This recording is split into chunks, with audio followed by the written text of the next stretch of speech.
How's it going, everybody? Welcome to another edition of The Opinion. And this news is coming out of Austin, Texas, where Quinn Ewers has been named the starter for the Texas Longhorns. Now, what makes this story very, very interesting, it's not that Quinn Ewers was named the starter, because I think ever since the spring, or ever since Quinn Ewers transferred over from Ohio State to Texas, everybody expected him to be the starter. But what makes this story very interesting is that in the last couple of days, or really over the last week, there had been some rumblings that maybe this job wasn't so quite secure by Quinn Ewers, and that Hudson Card had essentially been making a push to be the starter. There had even been some sources very close to the Texas program within the last couple of days that expected Sarkisian to ultimately name Hudson Card the starter. And essentially, when that news got out, there was a lot of Texas fans who were right on the cusp of ready to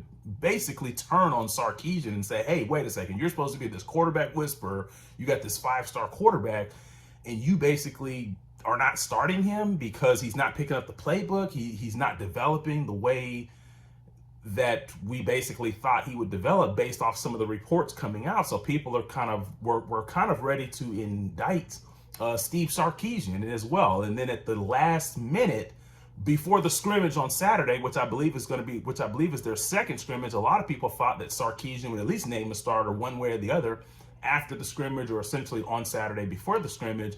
But he actually does it on Friday afternoon and names Quinn Ewers the starter. So essentially for that scrimmage, Quinn Ewers will get the majority of the snaps with the ones, and obviously Hudson Card with the twos.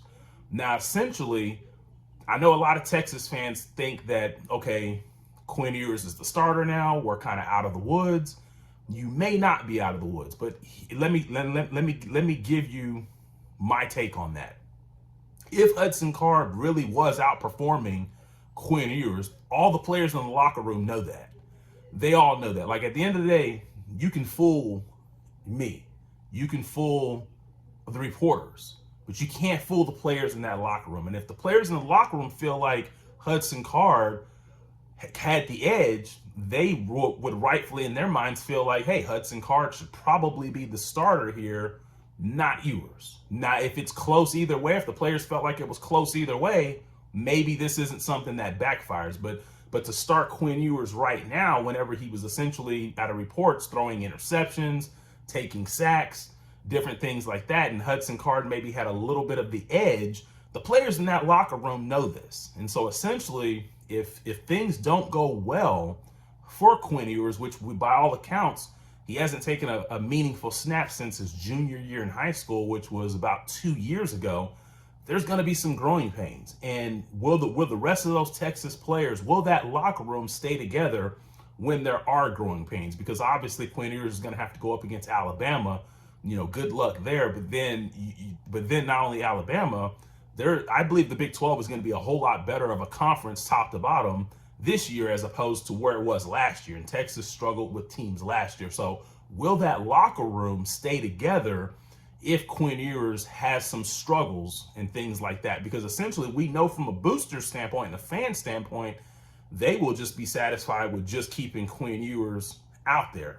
But the one thing is now that you've made this move, you really can't go back. But see, the thing is that if Sarkisian went the other way and at least started Card, you at least had the card, no pun intended, you at least had the card to pull to basically put Quinn Ewers in there if things went the other way. But now that I think that he's made this move to Quinn Ewers, you can no longer go back to Hudson Card. I mean, at this point, if Quinn Ewers struggled, you'd be better off putting Malik Murphy in than you would be to go back towards Hudson Card for some odd reason as well. So at the end of the day, we're still going to have to follow this and see how do things play out. How does Quinn Ewers perform, first of all? And then when he does not perform good or whatever, how does the locker room react to that? And the only way we're going to know how the locker room reacts to that, we're going to have to read body language on the field. So at the end of the day, although this is big news, this is something that I will be following in the weeks and the months ahead as far as, okay, was this ultimately the right decision? Was Hudson Card really the best fit? Was it a booster that got in Steve Sarkisian's head and essentially made him change things? Or did Steve Sarkisian kind of just feel the pressure from the fan base and said, okay, I'm going to give you guys what you want, and I'm going to go with Quinn Ewers? But at the end of the day, you can't fool the players in that locker room. So that's my opinion on it. What do you guys think about the whole situation? Seems kind of crazy down there in Austin this time of year. And I'm out. Leave your comments. I'm out of here.